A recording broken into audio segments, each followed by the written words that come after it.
Bonjour à tous. À l'automne 2020 s'est tenu plusieurs webinaires sur les dernières actualités techniques, notamment au niveau du maïs fourrage. Donc dans cette vidéo, on propose de retenir les quelques points clés par rapport à ces webinaires pour les régions de l'Est de la France. Et si vous voulez davantage d'informations sur le résultat de ces essais, vous pourrez retrouver ces webinaires via les liens en description de cette vidéo. Pour 2021, quelles sont les nouveautés en matière d'évolution variétale pour le maïs? Alors effectivement, en ce qui concerne les variétés, pour notre région, on va s'intéresser aux séries S1 dites précoces et S2 dites demi-tardives, demi-précoces. Sur le réseau variétal de l'année dernière et les résultats de ce réseau, eh bien pour la série S1, on va retenir comme variété productive et régulière ces variétés-ci, qui sont, on va dire, classées en trois catégories. La première catégorie, c'est les valeurs sûres, c'est-à-dire des variétés qui sont évaluées depuis plusieurs années au sein du réseau et qui constituent maintenant nos variétés de référence, nos variétés témoins. On a ensuite les valeurs confirmées, enfin les variétés confirmées, c'est-à-dire des variétés qui sont évaluées depuis 2 ou 3 ans et qui à chaque fois ont de bons résultats. Et enfin, on a les variétés à essayer, c'est-à-dire que elles ont été testées une première année en 2020, mais montrent des bons résultats qui restent à confirmer les années suivantes. Pour ce qui est des S2, vous avez ici de la même façon les variétés productives et régulières pour cette série-là. On entend parler de plus en plus de biostimulants. Est-ce qu'on a des références? Alors effectivement, on a des références depuis 2 ans sur les biostimulants. Alors à savoir que les biostimulants, on va dire, on a toute une gamme de biostimulants avec des compositions différentes et également des allégations différentes. La plupart du temps, au niveau des allégations, c'est pas forcément un gain de rendement, mais plutôt une meilleure levée, une meilleure vigueur, une meilleure nutrition de la plante, une sécurisation du rendement. Donc dans nos références, on a regardé ces différentes allégations avec des variables particulières. Et ce qu'on peut voir depuis 2 ans, c'est qu'on n'a pas de gain significatif des biostimulants par rapport à un témoin non traité sur les traitements de semences et les produits foliaires.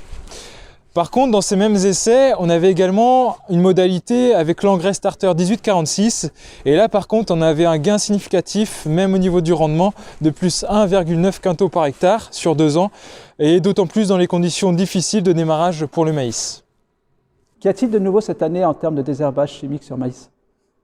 Alors au niveau réglementaire, eh bien l'année 2021, c'est la dernière année d'utilisation du bromoxynil, donc jusqu'au 17 septembre 2021. Ici, vous avez une liste de produits qui contiennent cette matière active. Et pour le désherbage mécanique, est-ce qu'il y a un intérêt en conventionnel? Oui, il y a un intérêt au désherbage mécanique, mais pas tout seul. Donc c'est dans des programmes mixtes qui combinent mécanique et désherbage chimique sur des parcelles en absence de vivaces. Ce qu'on a pu voir sur les 63 essais qu'on avait à disposition, eh bien, c'est qu'il y a des stratégies intéressantes qui sont en termes d'efficacité équivalentes à du tout chimique. On va retrouver notamment 2 stratégies. La première, c'est une application d'herbicide en pré ou en post précoce en plein, suivie d'un ou plusieurs passages de binage suivant les conditions climatiques. Et la deuxième stratégie est une localisation de l'herbicide sur le rang, soit en prélevé ou en post précoce, suivi d'un ou plusieurs binages, et pour sécuriser d'un herbicide en post plein. Alors ces stratégies montrent des coûts équivalents à une référence en 2 herbicides, avec néanmoins bien entendu des IFT qui diminuent, mais par contre un nombre de passages par hectare qui augmente. Alors Didier, on parle de plus en plus de maïs épi dans la région. Est-ce que tu peux nous en dire un peu plus sur ce produit? Le maïs épi, ça consiste à récolter la totalité de l'épi de maïs, c'est-à-dire le grain, la rafle et les spats. On récolte à un taux de 35% d'humidité avec une ensileuse classique équipée de becs cueilleurs. Et ensuite, on va stocker ça soit en silo, soit en boudin. Pour garantir une bonne conservation, pour limiter l'échauffement, on va favoriser le tassage et surtout on va avoir une vitesse d'abattement qui soit adaptée au niveau du front d'attaque. Alors ce maïs épi, c'est un véritable concentré cellulosique. Il va contenir 2 fois plus d'amidon qu'un maïs fourrage classique et 3 fois plus de fibres qu'un maïs gras humide.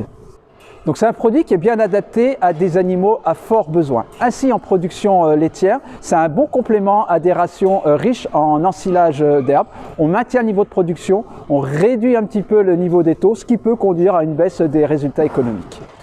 Alors en engraissement de jeunes bovins, on a la possibilité d'utiliser le maïs épi soit en remplacement de la céréale dans les régimes de maïs fourrage, soit en remplacement du maïs fourrage dans des régimes à base d'herbe, soit de le distribuer à volonté à nos jeunes bovins. Dans les trois cas, on a des performances d'engraissement qui sont identiques à celles d'une ration maïs fourrage plus céréales plus taux de colza.